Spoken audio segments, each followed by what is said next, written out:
Ok, esta es como la última parte de la materia de programación Linux propiamente tal. Vamos a ver la parte de red. Entonces,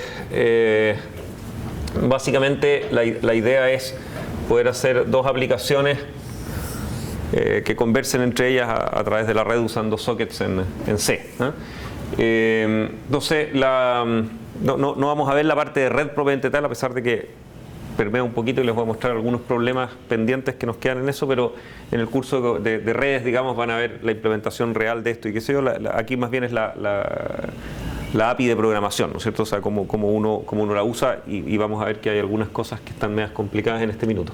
Entonces, la jerga en general es que, bueno, estoy en dos computadores distintos, por lo tanto, conectados a través de internet, por lo tanto, uno de los problemas clásicos que tengo es cómo encontrar a la aplicación con la cual yo tengo que conversar, ¿no? Entonces la idea es que vamos a definir siempre que a un lado vamos a uno llamarlo cliente y al otro lo vamos a llamar servidor. Desgraciadamente estos términos se reutilizan en un montón de contextos, entonces a veces uno confunde el servidor con la máquina, que es un servidor, ¿no es cierto? Y con la aplicación. En este caso un servidor es una aplicación, eso quiere decir que cualquier computador tiene servidores corriendo, ¿no es cierto? Es un tema del rol que juegan. La mayor parte de los computadores tienen clientes y servidores al mismo tiempo, ¿no? Entonces, ese servidor puede estar en el computador de ustedes, ¿no es cierto? Y no necesita estar en un servidor de verdad, ¿no es cierto? Lo que importa para lo que se define que una aplicación es un servidor es porque al partir ejecutando crea una estructura que se llama un socket, ¿eh? Un socket en inglés es como un soquete hay que pensar como en un soquete de lámpara o de enchufe, ¿no es cierto? O sea, es como un lugar donde vamos a enchufar algo, digamos.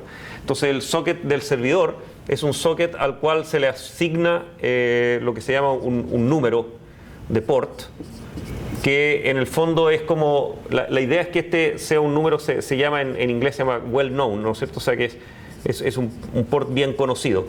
Bien conocido lo único que quiere decir es que el cliente lo tiene que conocer, ¿no? Por supuesto que si es un servidor web todo el mundo lo conoce, pero si es un servicio que ustedes están inventando para una aplicación propia, ¿no es cierto?, o para una tarea del curso, basta con que el cliente y el servidor estén de acuerdo, ¿ya? El problema es que no hay cómo averiguarlo si no están de acuerdo, ¿ya? Por supuesto existen también servicios de descubrimiento de ports que tienen un solo port bien conocido donde puedo preguntar y ese tipo de cosas, pero la idea de base, digamos, en general es que yo ese número de port lo conozco. Eso es un entero pequeño, que la idea es que está restringido para este puro servicio, ¿ya?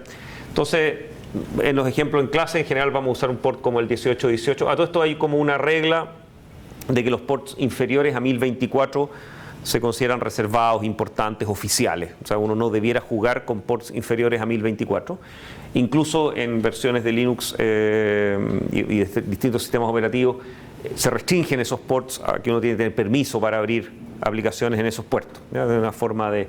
Entonces la idea en general para jugar uno usa ports superiores a 1024, ¿ya? Ahora, si uno mira la lista, está casi, o sea, está 1818 seguro que para alguna cosa se usa, pero da lo mismo, digamos, son cosas tan poco comunes que uno los puede reutilizar sin problema. Entonces, digamos que es el 1818, y entonces la idea es que el servidor lo que hace es crear este socket y quedar esperando un cliente, ¿ya? Y por otro lado, el cliente, ¿ya? Y la única diferencia entre cliente y servidor es cómo empiezan y cómo se encuentran, ¿ya? De ahí para adelante el diálogo es totalmente simétrico. El cliente, en cambio, crea un socket, pero él no se queda esperando que se conecten con él, ¿no es cierto?, sino que pide conexión con el servidor. ¿Y qué es el servidor? El servidor es la máquina, ¿no es cierto?, donde está ese servidor. Entonces eso le vamos a llamar un hostname, o en realidad es una dirección IP en el fondo, ¿no es cierto?, pero vamos a tratar de usar nombres de dominio, digamos, en general en el sistema, coma, 1818 en este caso, ¿no es cierto? O sea, siempre el cliente necesita conocer el nombre del computador donde está el servicio y el número del port donde está escuchando. Con ese par, él lo busca, ¿no es cierto? La idea es que los paquetes fluyen por internet, este socket es capaz de encontrar este otro y establecen una conexión punto a punto entre ellos, de modo de... y una vez que está establecido esto es un file descriptor nomás. Y acá también el servidor tiene un file descriptor y de ahí para adelante hacen read-write. Es un file descriptor bidireccional, ¿no? Es muy parecido a un pipe, con la diferencia que ahora es read-write. El pipe, ¿se acuerdan? Tenía un extremo de read y un extremo de write y solo se puede hacer en una dirección. Esto como que fueran dos pipes en el fondo, uno en una dirección y el otro en el otro, pero comparten el file descriptor en los extremos. Pero aparte de eso se comporta muy parecido. Cuando ustedes hagan close, al otro lado reciben end of file. Si escriben en un pipe, o sea, en un socket que al otro lado se cerró, reciben un sick pipe. O sea, se parece mucho, ¿ya? Con la diferencia, insisto, de que ahora se puede hacer tanto read como write, ¿ya? Si ustedes escriben en este file descriptor, todo lo que ustedes escriben se lee desde este otro file descriptor. Y si ustedes escriben en este file descriptor, todo lo que ustedes escribieron acá se lee desde este otro, ¿ya? O sea, es como estuvieran conectados, digamos, en las dos direcciones, ¿ya? Y estos sockets, oficialmente los sockets de conexión, digamos, orientados a bytes son confiables, o sea, las cosas no se desordenan, no se pierden, funcionan impecables, ¿ya? Salvo cuando no funcionan, por supuesto, que en ese caso da un error. Nunca van a encontrar desórdenes o pedazos o pérdidas o cosas así, sino que de repente les va a fallar la escritura o la lectura y les va a retornar -1 y eso significa que se cayó la conexión por alguna razón, ¿ya?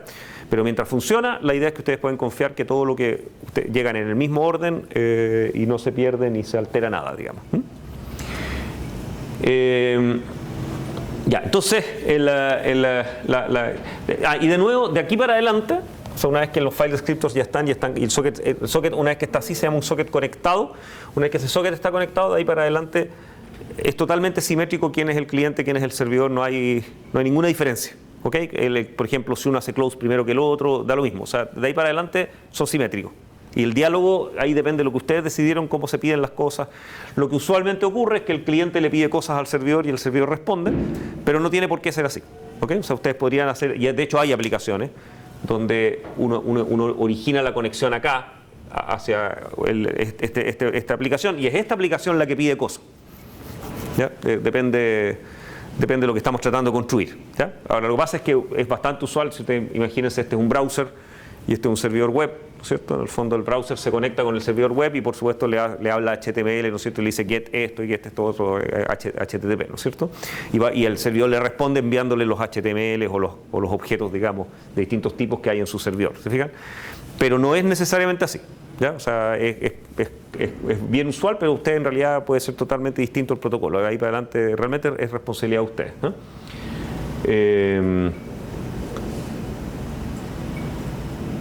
Ya. Ok, entonces la regla en esto en general es que una cosa que no dije, toda esta API, digamos, de sockets no formaba parte del estándar Unix oficial, inicial, elegante y bonito y todo, sino que porque no existían las redes en esa época, ¿no es cierto? Entonces cuando se inventó Internet y la gente la mayor parte de la gente tenía distintas versiones de Unix corriendo en sus servidores, hubo que construir, digamos, una API de programación hacia la red, ¿ya? Y desgraciadamente la gente que era la oficial de Unix en esa época, que era AT&T, el laboratorio de investigación de AT&T, fueron un poco lentos para cachar que esto era importante y se pusieron a pensar y hacer que se demoró mucho, digamos, en sacar una interfaz oficial de red. Y entonces se desarrolló muy rápido una interfaz que en realidad es muy mala de uso. O sea, todo lo que ustedes van a ver de sockets está súper mal hecho. Además, fue pensado para ser independiente de la red. ¿Okay? O sea, era una API que funcionaba en todo tipo de redes, porque en esa época una época en donde el mundo estuvo inundado de distintas tecnologías de red y no estaba claro cuál era el estándar. Entonces trataron de hacer una abstracción que hoy día no tiene ningún sentido, porque todas las redes son IP. ¿Okay? Entonces hay un montón de parámetros que hay que pasarle para decir esto es una red IP. Hay un montón de parámetros, por ejemplo, cuando ustedes pasan direcciones de computadores, esas direcciones se pasan en una forma como un arreglo de bytes que nadie sabe lo que son y qué sé yo, porque hay direcciones más grandes, más cortas, distintas, etc. ¿Okay? Entonces, quedó una interfaz bien complicada, ¿ya? Y es pesada. Toda la interfaz de sockets a todo esto fue diseñada, implementada y dominó el mundo, digamos, a partir de Berkeley. Había una distribución de Unix que se llama el Berkeley Unix, ¿cómo se llama? Que fue la que dominó el mundo y la que definió esto, ¿ya? ¿Cómo se llama? Los viejos de Unix siempre decían que Berkeley, por lo que más es conocido Berkeley, porque ahí nació el movimiento hippie y todas las drogas y el rock and roll. Entonces decía que eso se notaba en los sockets también, digamos. Era más o menos ese orden. Entonces, yo en general lo que les proveo es una biblioteca que está en plena crisis, mi biblioteca, que siempre se llamó JSockets desde millones de años atrás, que es como un encapsulamiento de las primitivas difíciles, estas raras, que son muy difíciles de usar, que hay que leer el manual a cada rato, que uno siempre se olvida los parámetros, son todas raras. Entonces lo encapsulo en una biblioteca facilita y simple de usar para los alumnos, y que después se ha hecho bastante popular porque en general casi todos ustedes se los llevan y las usan en sus propios programas porque son bastante más fáciles que los otros. El problema es que me vino una revolución hace como un par de años que me ha tenido tratando de hacer una nueva versión hace tiempo. Ustedes van a ser beta tester de una aún más nueva versión todavía, hoy día les voy a contar un poco cuál es el problema, y hay un problema filosófico detrás también. Entonces, primero, filosofía de Berkeley.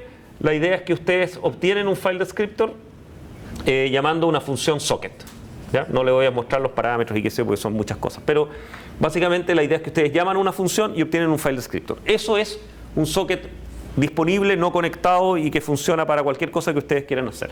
El servidor hace exactamente lo mismo, ¿ya? Llama a socket y crea su file descriptor de la misma manera que el cliente, ¿ya? Ahí obtengo mi file descriptor. Estos son file descriptors iguales que los otros, siempre es el menor disponible, ustedes pueden hacer redirección de entrada, salida, pueden hacer lo mismo que uno jugaba a hacer, digamos, con los pipes y con esas cosas, ¿ya? Una vez que tengo un file descriptor de socket, la idea es que ahora cambia entre el cliente y el servidor. El cliente lo que hace es llamar una función que se llama connect, donde básicamente le paso el file descriptor, le paso el hostname y le paso el port al cual quiero conectarme, ¿ya? Esa es la primitiva base que obtengo. Y connect normalmente me da ¿cómo se llama? Mayor que 0 o menor que 0 si funcionó o no funcionó, nada más, ¿ya? Y de ahí para adelante yo hago read, write y close, ¿no es cierto?, sobre el file descriptor que teníamos acá. Ojo que connect es una primitiva que puede fallar, o sea, al revés de write y, no sé, fork, por ejemplo, muchas veces los hacemos y en los controles yo les digo ignoren, porque nunca fallan, ¿no es cierto? Entonces no hay para qué poner el código que en caso que fallen. Connect es una función que falla cada rato, ¿ya? O sea, está lleno de errores posibles. Que no estén conectados a internet, que el servidor esté caído, que el servidor de nombre esté malo, que en ese momento no hayan rutas para allá, que justo que hostname exista, pero que el servidor no esté corriendo en ese port. Entonces, esto es una primitiva muy probable de fallar. O sea, ahora no es justificable no estar preparado para que Connect falle, ¿ya? O sea, es normal que falle y uno tiene que decir no pude conectarme nomás y se acabó, ¿ya? Ok, el servidor ahora es un poco distinto. La idea del servidor primero tiene que... A ver, esto en el orden, en el tiempo, la idea es que ese connect tiene que ocurrir después que yo haya hecho todo esto para que yo esté escuchando conexiones, ¿no es cierto? Entonces, ¿qué es lo que hace el servidor? En el orden, digamos, uno primero ejecuta el servidor y después provee el cliente, ¿no es cierto? Porque si no, el cliente obviamente me va a decir que no encontró el servidor en ese port, ¿ya? Entonces, lo que hago es crear el socket disponible y después le tengo que asociar el número de port a ese socket, ¿ya? Eso entonces es una primitiva que se llama bind. Y a bind yo en el fondo le paso mi file descriptor, que es el socket abierto, ¿no es cierto? Y le doy mi número de port, ¿ya? Esa es la idea. Y bind me retorna básicamente menor que 0 o mayor que 0.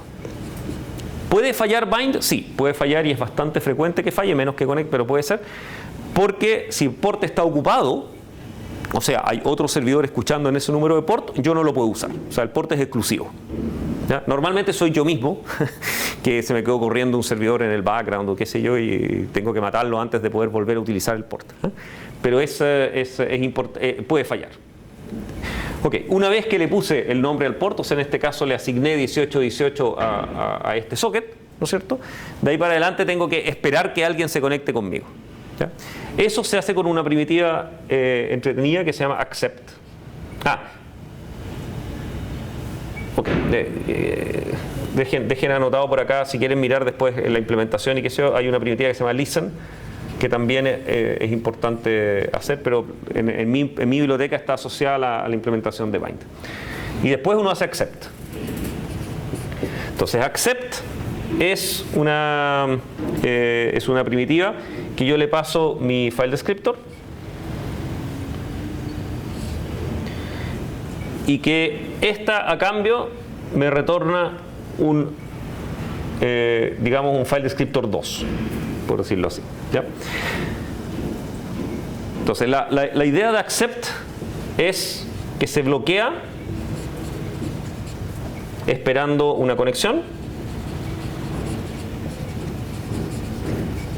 O sea, yo llamo accept y quedo detenido, digamos, esperando que alguien se conecte conmigo. Y en caso que llegue un cliente que quiere conectarse conmigo, funciona y el socket queda conectado, entonces accept me retorna, ¿ok?, un socket distinto al que yo le di. ¿Ya? Entonces en el servidor el concepto es que yo quedo con dos sockets. La idea en esto es algo así como esto. Es decir, yo tengo un socket en el cual estoy esperando conexiones. Cuando llega el request a ese socket de conectarme, entonces el accept, digamos, me crea un segundo socket donde ese tipo queda conectado. Y este es FD2 y este es FD. ¿Ya? Entonces, ¿cuál es la idea? La idea es que yo pueda seguir esperando clientes en FD al mismo tiempo que estoy conversando con un cliente en particular en FD2. ¿Ya? O sea, FD2 es donde yo hago read-write. FD, lo único que puedo hacer es accept. ¿Ok? Esa es la idea.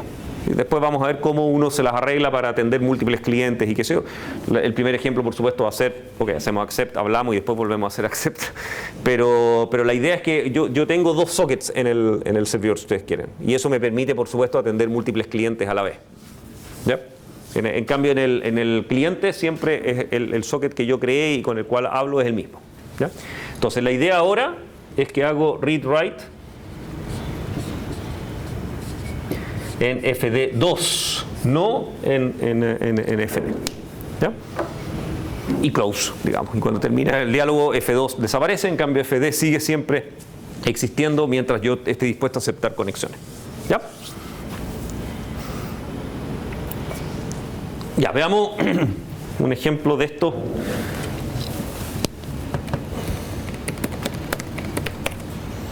Entonces, mi bonita biblioteca de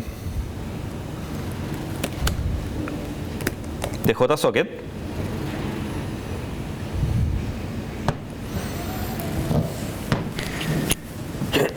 vamos a arreglar un poco la luz.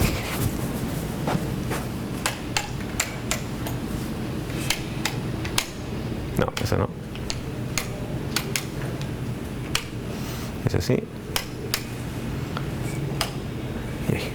Ya. Entonces, en mi hermosa biblioteca, esta es la versión antigua, yo implementé exactamente la interfaz que le gustaba a Berkeley, pero en forma trivial, o sea, con poquitos argumentos, que hace que su default funcione. Entonces, la idea es, creo el file descriptor con JSocket, que todas se llaman J subrayado, el mismo nombre que pusimos ahí. Entonces, con JSocket no le paso ningún parámetro, obtengo un socket. Eso va a ser tanto en el cliente como en el servidor. ¿Cómo se llama? Este es el servidor, es un servidor de eco, o sea, lo único que va a hacer es volver a enviar todo lo que recibe de cualquier cliente y atiende un solo cliente a la vez. Le digo, le asocio el port 1818, este es un entero, yo recibía de parámetro un entero que es el port, a ese socket. Y si no funciona, digo bind fail y muero. Y si está todo bien, me quedo en un ciclo infinito en el cual, si se fijan, llamo a JAccept sobre el socket principal. Siempre retorno sobre S2, que es simplemente un entero, es un file descriptor. Esto de nuevo es un entero pequeño, van en orden, siguen todas las mismas reglas de Open, digamos, ¿no es cierto? Y después lo único que hago es todo lo que leo desde S2 lo escribo en S2. ¿Okay? O sea, lo único que hago es un servidor de eco, básicamente. No sirven para nada estos servidores más que para probar la conectividad de red, digamos, en un momento dado. Es como un ping a nivel de aplicación, ¿no es cierto? O sea, decir, ok, todo lo que yo le diga, él debería contestármelo de vuelta. Y una vez que le llega un end of file, ¿no es cierto?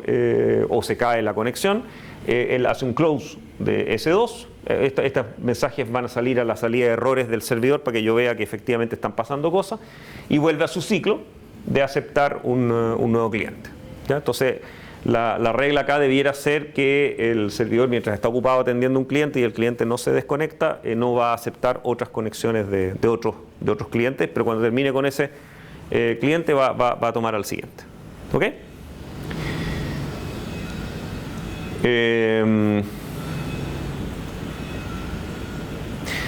Recuerden que accept, a pesar que se llama accept, parece que el nombre pareciera indicar como que uno ya sabe que alguien se quiere conectar con uno y uno lo está aceptando. En realidad es, espere que alguien llegue y si llega, acéptelo, ¿no es cierto? O sea, accept es una primitiva bloqueante. O sea, de hecho, este servidor la mayor parte de su vida va a estar bloqueado en accept. ¿Ok? Ya, y ¿cómo sería un cliente de este servidor? Podemos hacer un pequeño cliente. Hacer un cliente es más difícil en este caso que hacer un servidor porque él tiene que enviar las cosas y esperar las respuestas, ¿no es cierto? Entonces, en el fondo, el ejemplo de cliente lo único que hace es crear el socket, hacer connect. En este caso le vamos a pasar a mano los parámetros. Un buen cliente debiera recibir esto en ArcC, ArcV, ¿no es cierto? Y pasarle, yo le pongo el servidor y el port al cual quiero. Acá lo tenemos cableado. Localhost es el nombre que tiene mi propio computador, independientemente de qué computador sea, qué red esté conectado, o incluso si no estoy conectado a ninguna red. No hay nada más maravilloso que localhost para hacer tareas para este curso, porque les permite a ustedes desarrollarlos incluso en la playa ahí mirando y sin siquiera tener conexión 3G ni nada. O sea, uno puede estar, digamos, desconectado y probando la red. No deja de ser, ¿eh? Localhost es una especie de red virtual, si ustedes quieren, que permite que un cliente y un servidor converse dentro de la misma máquina, haciendo como si hubiera una red entre medio. ¿Ya? Y entonces uno establece un socket, funciona todo igual. ¿Ya? Tiene una dirección IP predefinida, digamos, que es igual para todos. Entonces, esto significa, quiero conversar conmigo mismo, o sea, en la misma máquina donde yo esté, sea cual sea, con el servidor que está en el port 1818. ¿Ya? Okay, y esto, de nuevo, puede fallar. Por ejemplo, si el servidor no está corriendo, así que hay que preocuparse de eso. Una vez que me conecté, ya estoy listo. Okay, el cliente en el sentido mucho más fácil. Socket, connect y se acabó. ¿Ya? Y después de eso, entonces lo que hace es hacer un write en el socket del string hola, largo 5, de modo que el 0 al final también vaya. Y después hago un read desde el socket, el mismo, ¿no es cierto?, de lo que me llegue de respuesta. Ahora, hay que tener mucho cuidado con los sockets porque cuando los leen desde los sockets, porque los sockets son uno de los dispositivos, digamos, a los que les gusta más mandarme pedacitos chicos de datos en algunos casos. Normalmente cuando ustedes hacían read desde, por ejemplo, un archivo o incluso desde un pipe, en general uno espera que van a llegar grandes pedazos de información, digamos. Los sockets son muy dados a que, por ejemplo, incluso en este caso, y porque de hecho escribí este código por eso, digamos, porque la primera versión decía read S de 5, ¿no es cierto? Y espero que lleguen los 5 bytes. Pero en realidad, recuerden que read siempre me puede retornar menos que lo que yo le doy es el máximo, es el tamaño que tiene mi arreglo, ¿no es cierto? Y él tiene el derecho a retornarme menos bytes, digamos. Y a los sockets les encanta retornar pocos bytes. ¿Ya? Entonces es muy fácil que read me retorne 1, 2 o 3. Entonces lo que tengo que hacer es ir armando a medida que Entonces este código es el clásico, digamos, que uno lee en un buffer, el buffer se va desplazando a medida que voy avanzando y espero a recibir los 5 bytes que necesito. ¿Ya? Yo sé, si esto funciona bien, este va a recibir 5 bytes y recién una vez que termino con mis 5 bytes salgo. Si n no fue 5, significa que hay un error, ¿no es cierto? Probablemente porque count retornó negativo, se cayó la conexión o qué sé yo, así que eso no debería ocurrir nunca.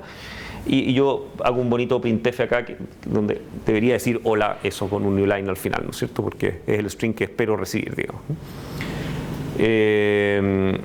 Y eso es todo. Después de eso cierro el socket y me retiro. ¿Ya? O sea, es un cliente muy simple, digamos, y curiosamente, siendo tan simple, el código queda más complicado que el del servidor en realidad.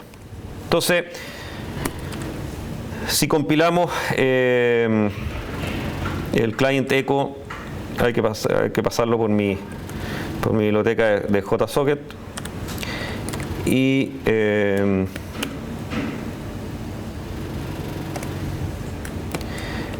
tenemos el servidor.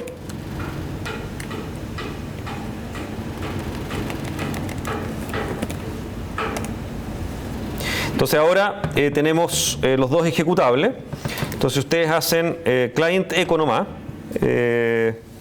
Estoy todavía con... después les voy a mostrar la biblioteca de sockets. Tiene algunas opciones de debugging y cosas así que ustedes las pueden apagar o encender según lo que quieran en el código. Por ahora la tengo bastante verbosa, digamos, así que dice hartas cosas. Entonces en el fondo dice la dirección IP con la cual está tratando de conectarse, dice cuál fue el error que recibió en caso de fallar, y este mensaje lo escribo yo en cambio en la aplicación. Entonces ustedes ponen la biblioteca sin debugging, lo único que van a ver es el último connection refuse, ¿no es cierto? Y no van a ver nada del ruido que se metió en el camino, digamos, es voluntad de cada uno. Estos mensajes van hacia la salida de errores. ¿Por qué no pudo conectarse? Porque el servidor no está corriendo en el port 1818, significa que no hay nadie escuchando en el port 1818, ¿no es cierto? Entonces podemos echar a andar el servidor y entonces ahora echamos a andar el cliente. Entonces fijan ahí mágicamente se arregla. El servidor, esto es el mismo servidor, esto no es la biblioteca, el que dice, digamos, cuando se le conecta a un cliente y cuando se le desconecta a un cliente. Siempre me muestra el file descriptor que está usando. Si se fijan, tiene ocupado el 0, 1, 2 y el 3 es el socket donde está escuchando, y por lo tanto el 4 es el socket que le asignan al accept. Y el cliente normalmente el socket es el file descriptor 3, porque tiene de nuevo los 3 ocupados iniciales y después el socket le da 3 como... Entonces, fijan, forman parte de las mismas reglas.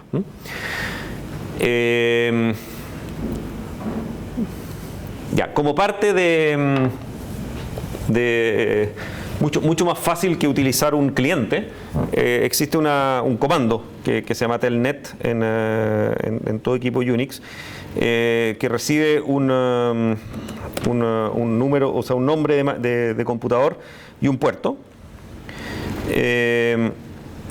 Y telnet en realidad, sí, se llamaba así porque era un teletipo, o sea, emulaba un terminal en el fondo, a través de la red.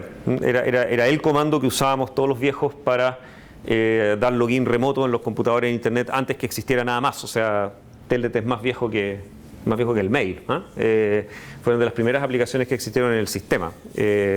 Cuando internet nació, uno lo usaba básicamente para intercambiar archivos y para hacer login remoto. Esas eran las únicas dos funcionalidades que existían, que eran FTP y Telnet. Entonces Telnet era la forma de dar login remoto. Entonces estaba hecho para que, en el fondo yo decía Telnet máquina nomás, y había un port default de Telnet donde yo daba login y me aparecía un prompt para dar usuario y password, etc. ¿Ya? Pero siempre tuve esta choreza de que en el fondo yo le puedo dar un port cualquiera y él hace una conexión con un socket hacia esa port cualquiera, y una vez que está conectado, todo lo que yo tipeo se le envía a ese servidor y todo lo que el servidor responde me lo muestra en la pantalla. ¿Okay? Entonces se ha transformado en una de las utilidades más extraordinarias que hay para hacer debugging de programas de red. ¿Ya? Ustedes se pueden conectar a un servidor web y darle comando HTTP a mano y ver qué les responde. Es extraordinario, o sea, es una de las mejores herramientas de debugging que se han inventado. Bueno, y en este caso en particular es un excelente cliente para mí, porque en el fondo mi servidor lo único que hace es hacer eco, entonces me permite, sin tener que escribir un nuevo programa que haga las cosas, acá yo tipeo lo que yo quiera y por supuesto lo que tengo que obtener es que el servidor me responda inmediato. Entonces si yo doy una línea de cualquier cosa, siempre tengo que obtener de vuelta el mismo string. ¿Ya? ¿Por qué eso solo ocurre cuando doy new line? Eso es como una choreza, entre comillas, de Telnet. De hecho tiene una opción para no hacer eso. En el fondo Telnet espera que yo dé enter antes de enviar todo eso al servidor. ¿ya? Entonces él está haciendo el buffer local, digamos, el servidor no recibe nada mientras ustedes no den enter. Tiene una opción rara en la cual cada vez que ustedes apretan una tecla, él trata de enviar ese carácter al servidor y en ese caso ustedes apretan C y le aparece la C al tiro, ¿no es cierto? Pero para la mayor parte de los protocolos de red en Internet, y esto es una de las razones por las que muestran que es una buena idea hacer eso, en general son línea a línea, ¿no es cierto? O sea, yo envío una línea y el servidor me responde una línea, y en general son en ASCII visible, imprimible por un ser humano, porque eso permite que si ustedes miran el diálogo lo entienden al tiro, necesitan un traductor de binario y qué sé yo, y además se ahorran todos estos problemas de endians, big endians, little endians, representación de los enteros, etcétera, porque digamos caracteres estamos todos de acuerdo. Entonces incluso si ustedes quieren enviar un número, en el fondo como que lo imprimen, ¿no es cierto? O sea, transforman el número a un string.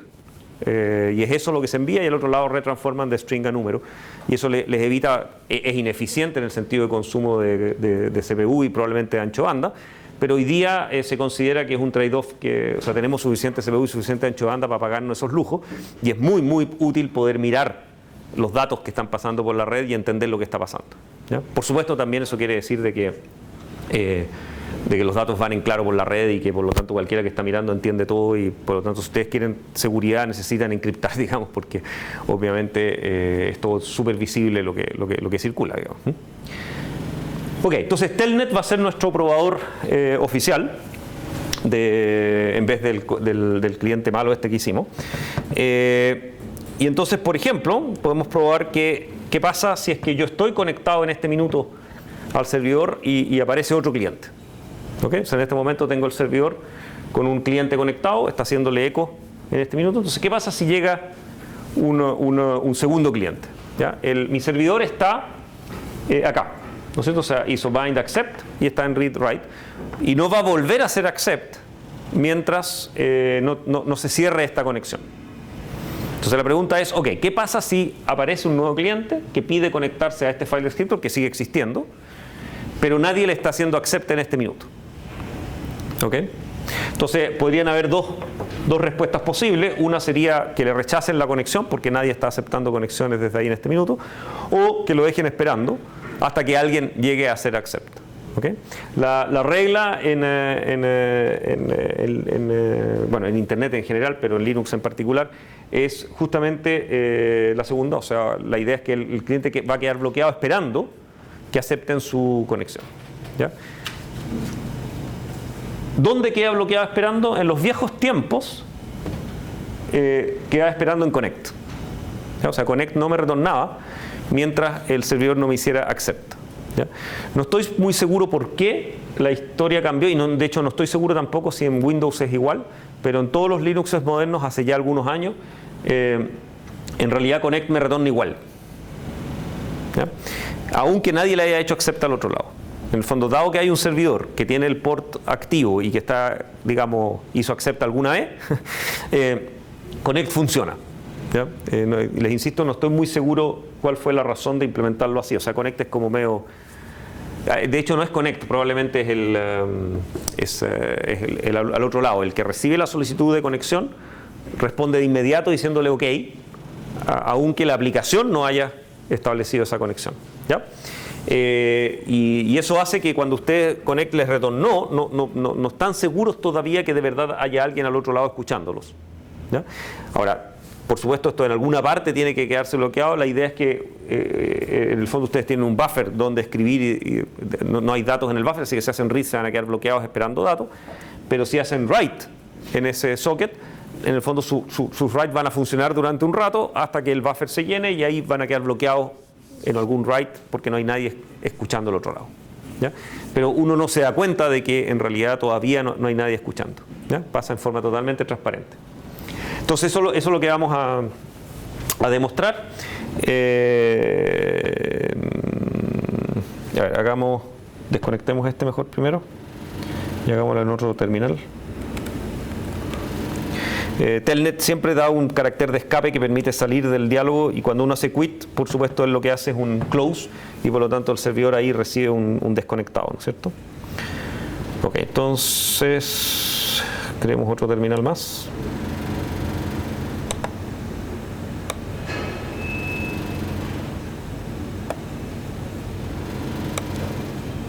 Vamos a dejarlo un poco más pequeño para que... Ahí. Ok, entonces aquí hacemos telnet de localhost port 1818. No, no era eso. Eso sí.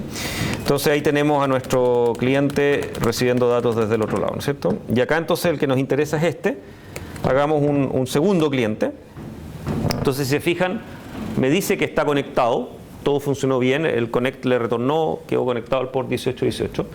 Y entonces lo que va a pasar es que cuando yo tipeo acá, todo funciona, salvo que nadie me hace eco. ¿Te fijan? Pero él sigue aceptando caracteres y esos caracteres les hizo write y los mandó por el file descriptor del socket, pero al otro lado obviamente no hay nadie escuchando todavía. ¿Ya? Y entonces, ¿cómo hago yo para que eventualmente me escuche? Básicamente, en el momento en que el cliente que está ocupando al servidor desaparece, ¿no es cierto? Le hacemos quit acá. Entonces ahí miren el cliente a la izquierda, ¿no es cierto? Que efectivamente, en cuanto yo cierro la conexión, ¿qué pasó? Que el servidor volvió al accept, obtuvo el file descriptor secundario y recibió todos los bytes que estaban pendientes.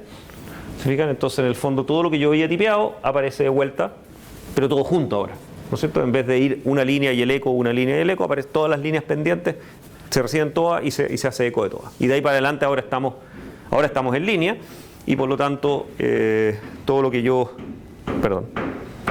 tipeo en la ventana correcta efectivamente queda conectado. ¿Se fijan? Entonces hay que tener un poco de cuidado de que uno puede creer que está conectado con un servidor y en realidad todavía no hay nadie realmente escuchando al otro lado, pero significa que el servidor existe, que está escuchando en ese port y bueno, que esperamos que en algún minuto haga accept de nuestra solicitud.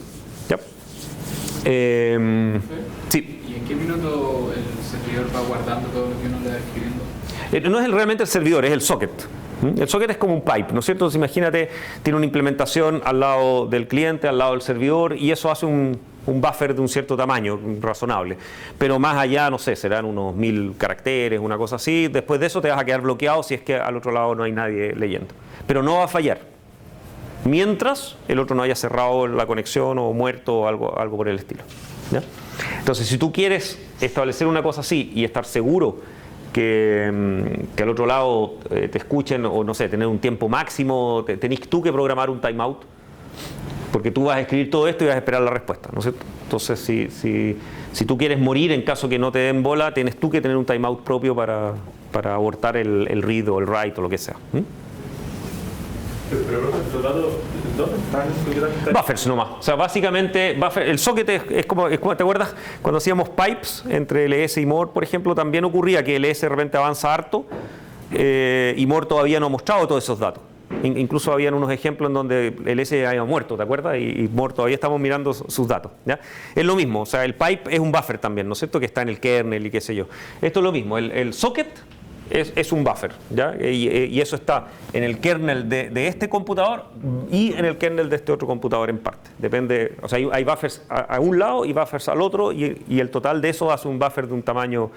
Y bueno, en este caso es peor todavía porque imagínate que si estamos entre Santiago y Tokio, hay un tremendo buffer en el camino también, ¿no? O sea, tienes que multiplicar el ancho de banda que conecta, o sea, la cantidad de bits por segundo que tú eres capaz de enviar hasta Tokio, por el delay que hay en llegar hasta Tokio, y eso pueden ser varios megas, digamos.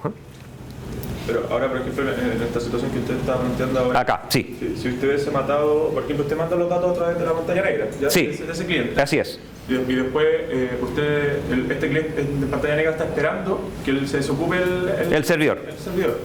Y yo muero antes de que se desocupe. Claro. En ese caso, los datos ya están enviados. Sí, están enviados, pero no van a llegar nunca a ninguna parte, ¿no es cierto? O sea, tú nunca vas a recibir el eco. Tú en el fondo, miremoslo, porque lo podemos probar eso. Ok, hagámoslo acá, ¿no es cierto? Entonces acá pongamos algo más coherente para que ahí. Entonces tenemos hola y chao enviados, digamos, hacia el servidor. El cliente está ocupado, entonces matemos el servidor. ¿Ok? Entonces le damos un control C al servidor. Entonces, ¿qué es lo que ocurre? Que en el fondo, este era el cliente, él ya había escrito esos strings y está esperando un read desde el servidor. En el fondo espera ya sea que lleguen cosas del socket del servidor, ya sea que lleguen cosas desde mi teclado, ¿no es cierto? Está esperando ambas cosas. Y desde el servidor que le llegó, le llega un end of file. ¿Te fijas? Entonces, lo que ocurrió acá es que él hizo write, hizo read y le llegó 0. Entonces, el eco nunca le llegó de vuelta. ¿Ya? Ahora, tú nunca vas a saber en la aplicación, o sea, tú vas a saber que el socket se cerró, digamos, pero nunca vas a saber si los datos que tú enviaste llegaron de verdad a ese servidor o no. Lo que puedes saber es que si a ti te llegó la respuesta, ahí estás seguro que todo funcionó. ¿Te fijas? Pero en el momento en que falla, tú nunca puedes estar tranquilo de si realmente qué pedazo de esos datos llegaron o no llegaron. ¿Ya? Esa es la regla. ¿Está bien? Ya. Entonces,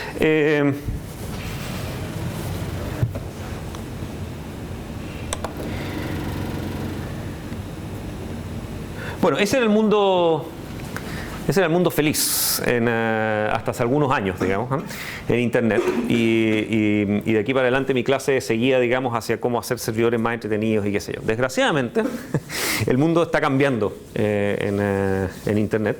Y nos pasó algo que ya hace muchos años, pero que hoy día creo que es importante que lo veamos, porque de aquí a que ustedes estén trabajando en el mundo real, esas cosas van a ocurrir.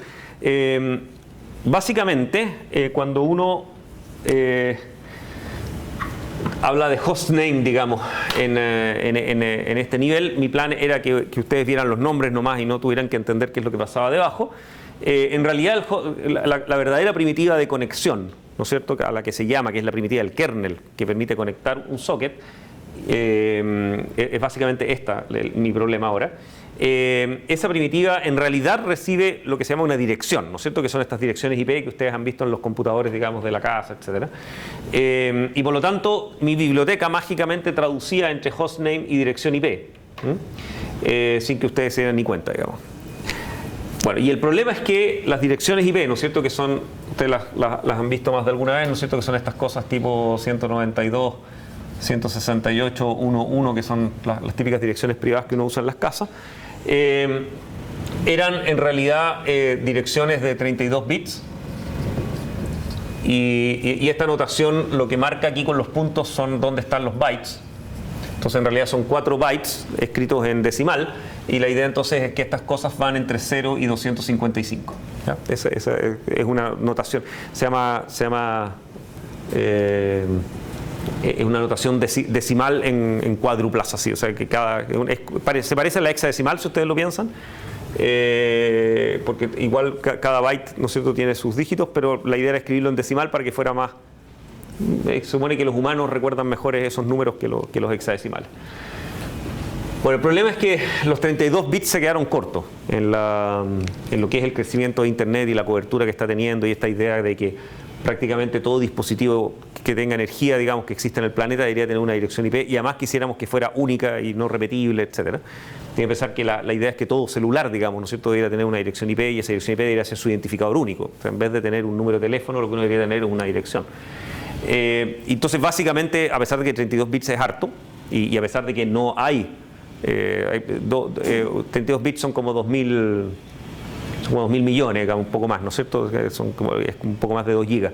El máximo número que uno puede representar. Y no hay 2.000 millones de direcciones IP utilizadas en este minuto en Internet, pero dado cómo se asignan, y en fin, que es igual que los números telefónicos, hay que poner un prefijo, ¿no es cierto?, común, y eso hace que hay una enorme pérdida, lo cual hace que hoy día en realidad no hay direcciones IP disponibles libres en el planeta para la gente, digamos. Entonces ha habido una especie de política de escasez. Por suerte esto se vio venir hace muchos años, y por lo tanto se diseñó un nuevo protocolo. Esto es IP versión 4. Se diseñó un nuevo protocolo que se llama IP versión 6, y que curiosamente hicieron una locura. En vez de pasar de 32 a 64 bits como había hecho cualquier persona razonable, pasaron a 128 bits. ¿Ya? Un entero de 128 bits, en el fondo, cada uno de esos 32, ¿no es cierto?, ahora está 4 veces. Y como lo veíamos cuando veíamos las arquitecturas de las máquinas y qué sé yo, tienen ustedes que pensar que por cada bit que ustedes le agregaron, o sea, cuando pasaron de 32 a 33 bits, ya tienen el doble que lo que tenían antes. ¿Ok? Por lo tanto, esto es absurdo. O sea, es casi ridículo. El número que uno puede representar en 128 bits, creo que no hay nada en el universo que se pueda contar en ese tamaño, digamos. Es más como que los átomos que hay en el universo, más o menos. Bueno, claro. Salvo que algún día sepamos qué es lo que es la materia oscura, a lo mejor vamos a tenernos alguna sorpresa. Pero básicamente esto es ridículo, ¿ya? Ahora, la idea de que sea ridículo, yo supongo que viene del hecho de que estaban muy enojados en la época que cacharon que se le estaban acabando los bits y que esto iba a ser un desastre. Entonces dijeron que nunca más ocurriera algo así. Y la otra idea, bueno, es que cuando hay superabundancia de estas cosas, uno se le ocurren otras cosas que hacer y se pueden asignar direcciones de otra forma. Uno podría inventar internets extrañas organizadas con jerarquías diferentes, en fin. Entonces, parece que decidieron, digamos, correr el riesgo. Ahora, esto es enorme, todo esto es carísimo, ¿no? Tienen que pensar que todo paquete que transita por la red por lo menos lleva una dirección de origen y una dirección de destino. Antes usábamos 2 enteros de 32 bits, ¿no es cierto? Ahora usamos 2 enteros de 128. ¿Okay? Con lo cual, ya solo poner las 2 direcciones es más espacio que lo ocupaba todo el header anterior, digamos, ¿no es cierto? Es bien terrible. Ok, pero eso no lo vamos a cambiar. IPv6 es lo que viene. La notación de las direcciones, estas dos cosas son exactamente iguales, ¿eh? Son bits, digamos, se organizan de la misma forma, identifican lo mismo, pero como esto es demasiado largo y demasiado grande, la notación humana se cambió radicalmente, lo cual supongo que es bueno porque me permite visualmente, yo sé al tiro, esto es una dirección IPv6, esto es una dirección IPv4, no tengo que andar viendo de qué tamaño son. Entonces la notación es totalmente distinta. La idea ahora entonces es pasar a hexadecimal porque necesito poner muchos más dígitos, no puedo tener 3 dígitos por cada byte, digamos, me queda una cosa enorme. Entonces se usa una notación hexadecimal donde en el fondo se escribe esto en hexadecimal, ¿eh? Y la idea entonces es que aquí se ponen 2 puntos y el otro en hexadecimal, de aquí 2 puntos, hexadecimal 2 puntos. Y entonces quedan números bien largos, digamos, de notación. Y como hay muchos bits disponibles en el camino y muchos lugares están llenos de ceros, porque el cero es lo que se usa como para rellenar, digamos, los espacios, entonces también se acepta una notación en la cual yo puedo escribir un hexa y en algún lugar poner 2 puntos, y aquí otra cosa. Y también puedo tener aquí algo, digamos, un hexadecimal, 2 puntos, esto, y ese 2 puntos seguido significa que eso se expande en el medio con puros ceros, ¿ya? Es una forma de poner entre medio. Y también se acepta que esté, por ejemplo, al principio. O sea, yo puedo decir 2 puntos algo, que significa son puros ceros al principio y el número y los números después, ¿ya? Y eso permite que algunas direcciones mágicas son muy cortitas y queda muy bonita. Por ejemplo, localhost, que era la que les contaba que usamos mucho en el curso, en IPv4 es 127.0.0.1, ¿ya? En IPv6 se llama 2.2.1. Es muy bonita esa, ¿ya? Entonces hay algunas direcciones así que quedaron predefinidas y que son cómodas, digamos. Y por supuesto hay varias direcciones privadas también que quedaron con 2 puntos en algunas partes y qué sé yo. Bueno, las direcciones IPv6 aparecen en los sistemas cada vez más, digamos. Si ustedes miran las configuraciones de base y qué sé yo, un ifconfig de la red inalámbrica, por ejemplo, uno puede mirar las direcciones en general. Van a ver aparecer ya, digamos, que las interfaces tienen una dirección IPv4, que es esta de acá, la 10.0.115.157, es la que me asignó acá, ya sea el DCC o el SEC, no sé dónde estoy conectado. Y la INET6 es la dirección IPv6 que tengo asignado en este caso. Esta en particular, ven que dice ahí Scope Link, esta en realidad me la asigna mi propio Linux, es para usarla yo mismo en la red local. Pero dado que está puesta así, en este momento yo no tengo conectividad IPv6 de verdad. ¿Okay? La red de acá de la facultad no me está dando internet en IPv6. ¿Ya? En algunas redes experimentales que tenemos, en el NIC por ejemplo, ya tenemos full conectividad IPv6 y uno ve aparecer estas direcciones raras de verdad, digamos, ¿no? Google tiene ya una infraestructura completa de acceso en IPv6 y tiene direcciones IPv6 asociadas y todo, ¿no? Sí. ¿Existe una traducción de IPv4 a IPv6? Sí, también. Lo vamos a ver al tiro. La idea es que la idea es que IP versión 4 tú lo puedes como encapsular en IP versión 6. ¿Cachai? Porque dado que es tan chico, tú lo puedes decir, ok, una parte del IP versión 6 va a ser el IP versión 4. Ahora, y se fijan la notación, ahí está el 2 puntos, digamos, es el prefijo que se usa para indicar que esto es una red local, en fin. Ok, las cosas importantes a recordar, digamos, porque después esto lo van a ver bien en el curso de redes, pero las cosas importantes a recordar son, primero, que las direcciones IP versión 6 son gigantescas, que son parecidas a las Ethernets, ¿no es cierto?, de que tienen esto, son ¿cómo se llama?, hexadecimales separados por 2 puntos, pero en general los hexadecimales son de 4 dígitos. En Ethernet los hexadecimales son de 2 nomás, por cómo están codificados. ¿Ya? Acá son de 4, porque cada uno de estos es un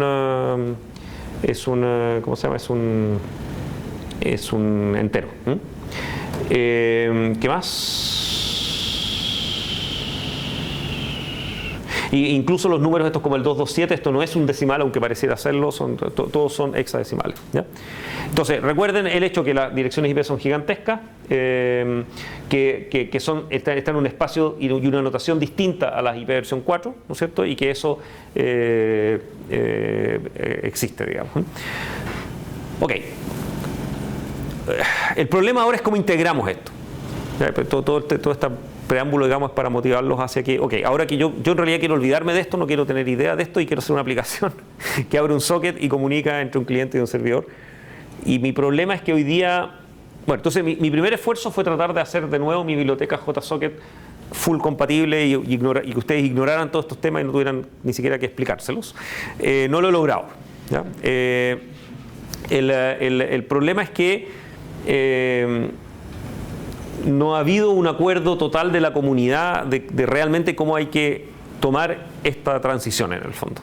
Mi problema hoy día es que mis computadores en el fondo están conectados, mis computadores cuando tengo acceso a IP versión 6, mis computadores en el fondo es como que estuvieran conectados a 2 redes distintas. ¿Ya? Tengo una conexión a IP versión 6 y, entre comillas, otra conexión a IP versión 4. ¿Ya? Manejar eso entonces no es trivial. ¿Ya? Una parte que por lo menos creo que ya está bien acordada y que ya no va a cambiar es que los nombres son únicos. ¿Okay? O sea, el nombre www.nic.cl va a seguir siendo www.nic.cl en los dos mundos. ¿Ya? Entonces, en general, si ustedes preguntan por un computador y en el fondo dicen, ok, ¿cuáles son las direcciones IP de un computador como www.nic.cl? En general, la regla esa es la respuesta, ¿ya? Que es una dirección IP versión 4. ¿Ya? Y si preguntan por un computador que está conectado hoy día a, ¿cómo se llama?, a las 2 redes, por ejemplo, Google, no fue un buen ejemplo.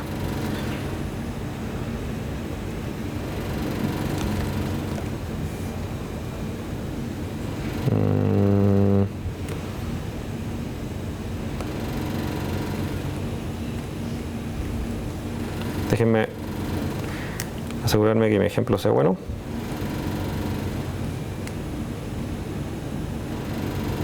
Ya, ok, sí, está bueno.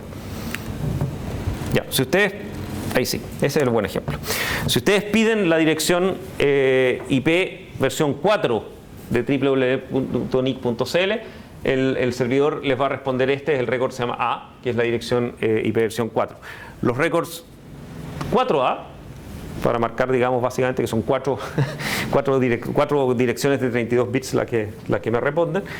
Si yo pregunto por el 4A, ahí sí, ahí, entonces estoy preguntando por su dirección IP versión 6.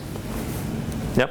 Entonces, el servidor es el mismo, responde en ambos mundos, digamos, yo al servidor puedo estar conectándome vía IP versión 4 y vía IP versión 6, pero la pregunta que yo le hago es distinta. O sea, yo le pregunto, ¿cuál es la dirección IP versión 4 de este nombre? O le pregunto, ¿cuál es la dirección IP versión 6 de este nombre?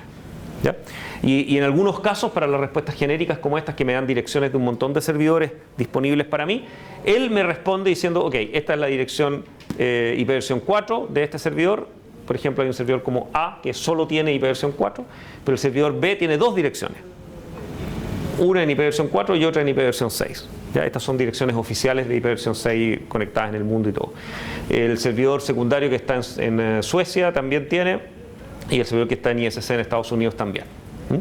Este es la misma máquina que está conectada a IPv4 y a IPv6. ¿Ya? Por lo tanto, por lo menos en el esquema de traducir de nombres a IP lo tenemos claro. El problema es, ok, ya, pero yo no quería esto, yo lo que quería era conectarme a www.nic.cl. Y entonces ahora tengo que pensar, ya, pero ¿a cuál www.nic.cl se quieren conectar? ¿Con cuál pruebo primero? ¿Ok? Bueno, hoy día la regla, a todo esto, hay un intento de hacer una biblioteca común que también trataba de abstraer todo esto, etcétera, que la estoy usando yo en mi sistema, pero que no, la he encontrado súper incoherente, no funciona exactamente como debiera, es muy enredado y les insisto, no hay una claridad absoluta de cómo debiera verse esto en realidad desde el punto de vista de la aplicación. ¿Ya? Entonces hoy día lo que estoy haciendo en mi solución es que, bueno, tengo algunos parámetros de configuración al principio. Ustedes pueden decirle, si quieren eliminar IPv6 de su sistema, le ponen un gato define al principio y desapareció IPv6, ¿ya? Porque hasta aquí me trae. Ahora, no hagan eso, por favor, porque me interesa que prueben y desgraciadamente pasa mucho esto, digamos, cuando partimos haciendo una red local en el NIC conectada a internet con IPv6 para probar cómo funcionaba, digamos, y con acceso a Google vía IPv6, qué sé yo. Y lo primero que pasó es que después de como un mes, al principio todo el mundo se quejaba que era lento, que no funcionaba, después descubríamos que efectivamente la red se había caído y la arreglamos y qué sé yo. Y de repente la gente dejó de reclamar. ¿Ya? Entonces dijimos, wow, se está volviendo súper estable nuestra conexión a IPv6 y después descubrimos que ya cayó como una semana, ¿ya? Y la gente ya no se quejaba. Y lo que pasa es que la gente descubrió cómo desactivar IPv6 en sus computadores. ¿Okay? Y eso es una pelea, digamos, constante con la cual uno tiene que estar peleando, porque en el fondo IPv6 por ahora es solo problema. A ustedes no les entrega ninguna funcionalidad ni ningún acceso a nada que sea útil para ustedes. ¿Okay? En cambio, cuando no funciona, genera problemas. La regla hoy día en Linux es algo así como, ok, si hay conexión IPv6, intentamos por ahí primero. Si eso falla, intentamos por IPv4. Entonces eso hace que, claro, si está caído el IPv6, funciona, pero tiene delays de segundos. Cada vez que ustedes tipeen una URL en el browser, se vuelve insoportable para el usuario clásico, digamos. Entonces lo primero que el tipo hace es, ok, ¿cómo deshabilito esta cuestión para que funcione como antes? ¿Ya? Entonces es todavía, digamos, un problema, pero la regla sigue siendo esa, o sea, se le da prioridad a IPv6 en todos los casos. Entonces, en general, ¿cómo se hace la aplicación? Está implementado en la biblioteca, pero se lo explico. En el fondo la idea es, ok, usted me dio un nombre, okay, ¿tiene dirección IPv6?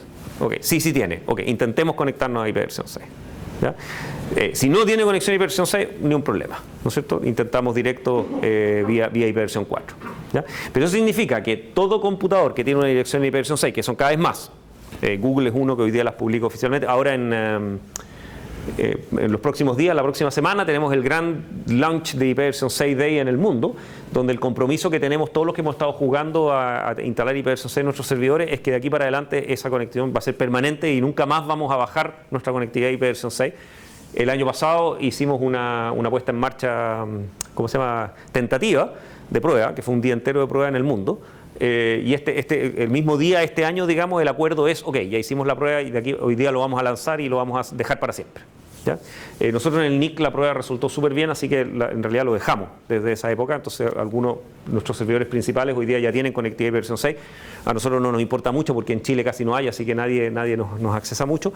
Pero por ejemplo a nivel de los servidores secundarios en el mundo, y qué sé yo, eso sí es relevante, ya el tráfico IPv6 empieza a notarse, ¿no?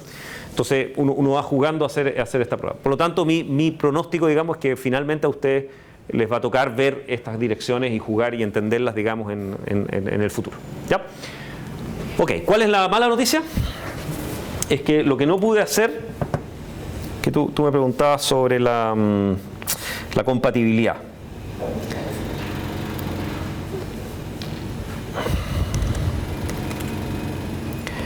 No, veamos, sí, es el cliente el que importa. Entonces, esto era el cliente que yo quería que funcionara y que todo se abstrajera, digamos, en la biblioteca. ¿Ya? Okay, y me enfrenté con un problema que al final no pude encontrarle solución, que es que en realidad, ¿Se acuerdan? Yo les contaba esto que socket fue pensado como una interfaz independiente de la red. Entonces hoy día en realidad hay dos redes. ¿Ya? Y socket de Berkeley tiene dos parámetros distintos. Si ustedes quieren un socket IPv4 o un socket IPv6. ¿Ya? Eso significa que en este minuto, cuando yo creo el socket, yo necesito saber si ese socket es para IPv6 o para IPv4. Y en mi esquema, en realidad eso lo voy a saber recién aquí. Porque el tipo me va a dar un hostname, yo voy a preguntar si tiene direcciones IPv6, y en ese caso quiero un socket IPv6, y si tiene direcciones IPv4, quiero un socket IPv4. Y ahí ya lo sé muy tarde porque mi socket yo ya lo creé dentro de mi esquema mental. Bueno, existe una solución que a mí me gustaba mucho, la encuentro una muy buena idea, pero hay gente que no la soporta y en el mundo ha habido una especie de guerra religiosa en torno a esta idea, de que era que en realidad todos los sockets fueran sockets IPv6, de ahora para adelante. O sea, definimos que los sockets son IPv6. Y la conexión IPv4 es como un subconjunto que corre sobre esa interfaz y que se da cuenta y dice, ah no, pero este es un socket IPv6, o sea, un socket IPv6, pero esta es una dirección compatible IPv4 y voy a usar esa. Y eso implicaba como darle un nombre a las direcciones IPv4 en IPv6, no me acuerdo quién es el de usted el que preguntaba eso. Y entonces se definió, y está en el estándar, hay un RFC oficial y qué sé yo, se definió, de hecho, creo que aparece cuando intentamos correr aquí, cuando intentamos correr nuestro cliente. En realidad adentro dice localhost y localhost es el localhost tiene una sola dirección IP que es esta y el otro se llama localhost, se llama local6 la dirección, el 2.2.1, básicamente para evitar, debió haberse llamado igual probablemente, pero la regla es que tiene dos nombres distintos, uno para IPv4 y uno para IPv6. Entonces cuando yo pido conectarme con localhost es solo la dirección IPv4 la que me aparece, la 127.0.0.1. Y si se fijan aparecen en una notación medio rara, con 2.2.FFFF 2.126. Ese es la notación que se inventó para mapear las direcciones IPv4 en las IPv6. La idea es, acá va la dirección IPv4. Acuérdense que esto es binario, o sea, eso que ahí se escriba 127.0.0.1 es un truco visual, es para que ustedes la lean, ¿no es cierto? Pero lo que dice acá son puros bits. Entonces acá va la dirección IPv4, aquí va FFFF y aquí va puro cero. ¿Ya? Entonces la notación de cualquier dirección IPv4 oficial en notación IPv6 es FFFF, lo que sea, ¿no es cierto? Por ejemplo, 192.168.1.1. ¿Ya? Esto podríamos haberlo escrito en hexadecimal también, digamos, pero para que visualmente los seres humanos entendamos lo que estamos poniendo, se escribe así. Y esa es una notación bendecida y oficial en el estándar. ¿Ya? Bueno, mi problema es que no funciona muy bien. Esto me arreglaba todos los problemas. Pues yo en JSocket creo un socket IPv6 y cuando ustedes quieren conectarse, reviso de qué tipo es esto y si es un socket IPv4, alguien me lo escribía de esta forma y yo podía usar un socket IPv6 para conectarme y me ignoraba el problema. En el fondo, ese socket me permitía apuntarle, digamos, tanto a todo el IPv6 como al IPv4 antiguo. ¿Ya? Ok, he tenido cualquier cantidad de dramas con la implementación de eso. La interfaz oficial, bueno, por una parte hay mucha gente que se opone, que dice que esto es un crimen, mucho por razones de seguridad y cosas así, porque al parecer cuando tenemos estos filtros de firewalls, digamos, en IPv4 se confunden con estas notaciones y no aplican los filtros a conexiones que en realidad son IPv4, que más me parece una estupidez porque es más bien un error de configuración e implementación que un problema real, ¿no es cierto? Y eso lo podemos superar fácilmente. Pero también hay como un tema medio conceptual que los tipos dicen, no, pero estos son dos redes distintas y no tenemos que confundirlas. Y parece que eso ha hecho que la biblioteca funcione muy mal. ¿Ya? Entonces, si yo trato de usar la interfaz oficial que debiera hacer esa conversión, últimamente en muchos Linuxes me está fallando. ¿Ya? Y me entrega, en el fondo, no me hace esta traducción y me entrega la dirección escrita ipv 4 pura, con lo cual el socket falla porque le estoy pasando una dirección de ipv 4 cuando debería pasar una dirección de ipv 6. Entonces no me ha sido fácil batallar con ese tema. Entonces el verano pasado me rendí y decidí entonces jugar el juego oficial, que me molesta mucho, pero por otro lado tienen razón, ¿eh? Pero me molesta mucho porque significa que mi nueva versión de JSocket no es realmente compatible hacia atrás.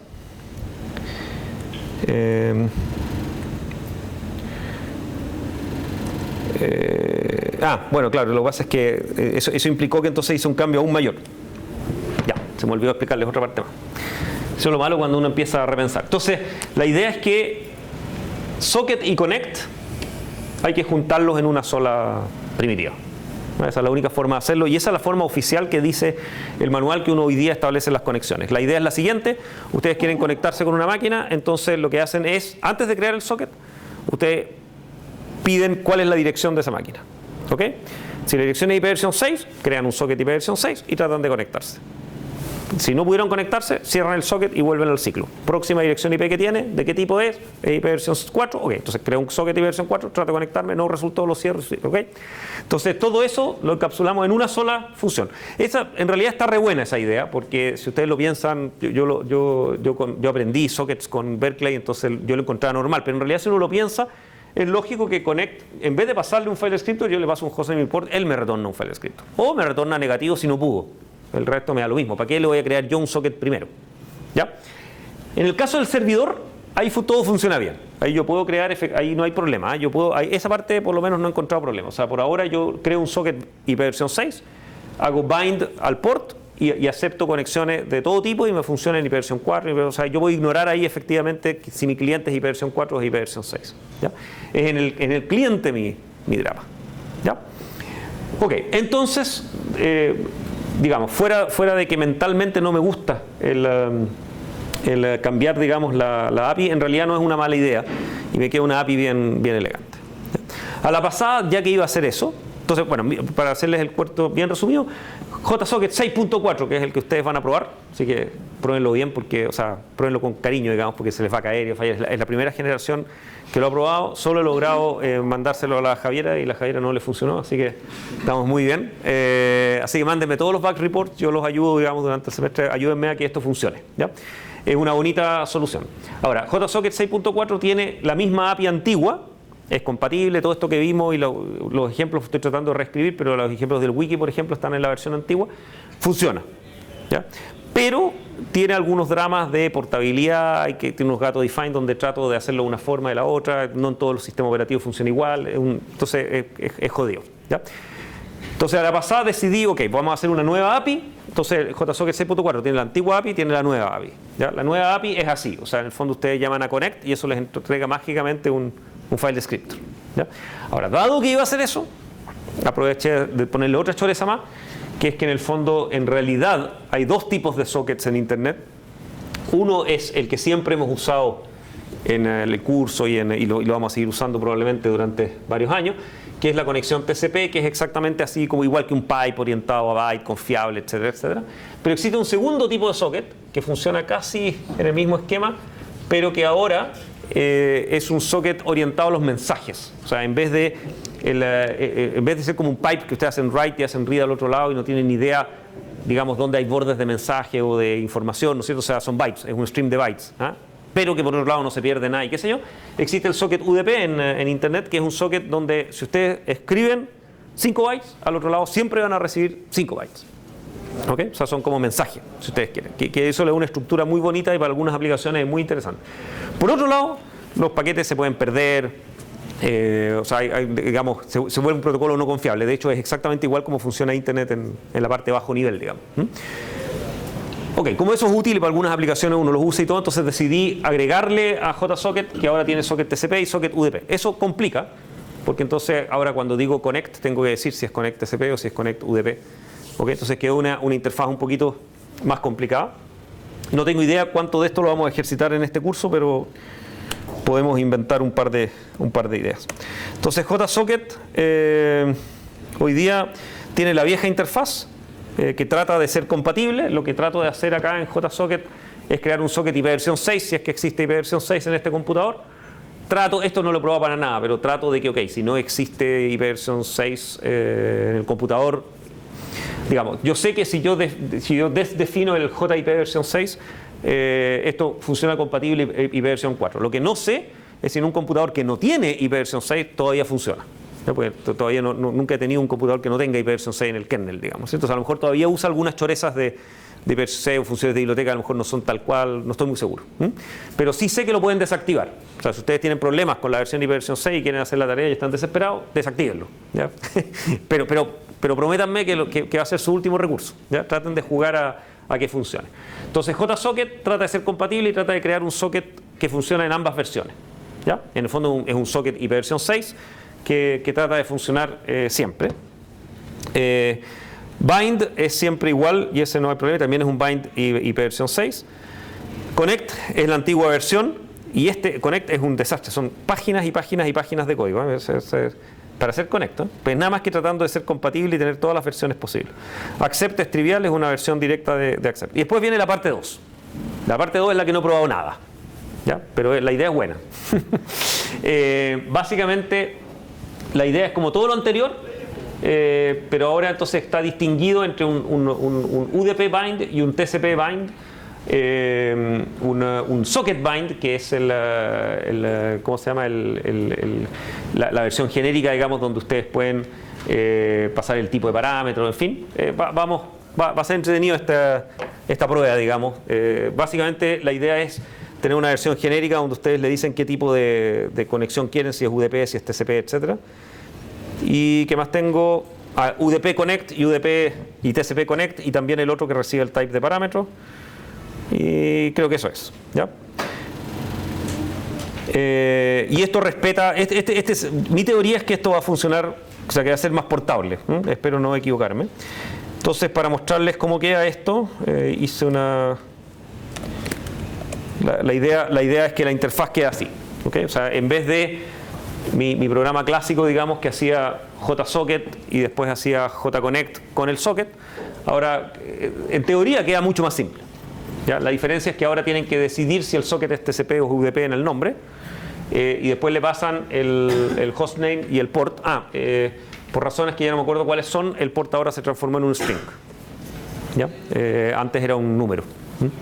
Entonces ahora es un string con el número adentro o un string con el nombre, porque los ports pueden tener nombres también y qué sé yo, que creo por la forma como se traduce podría haber sido un entero y yo haberlo traducido string, pero medio flojera. Entonces la nueva interfaz es 2 strings lo que reciben de argumento. A todo esto eso hace fácil que sean argumentos del programa, ¿no? Porque yo justamente los argumentos los recibo como strings. Ok, y esto entonces la idea es que crea el socket correcto para la dirección con la cual yo me estoy conectando, y por lo tanto ignoro, digamos, si va a ser un socket IPv 6 y IPv 4.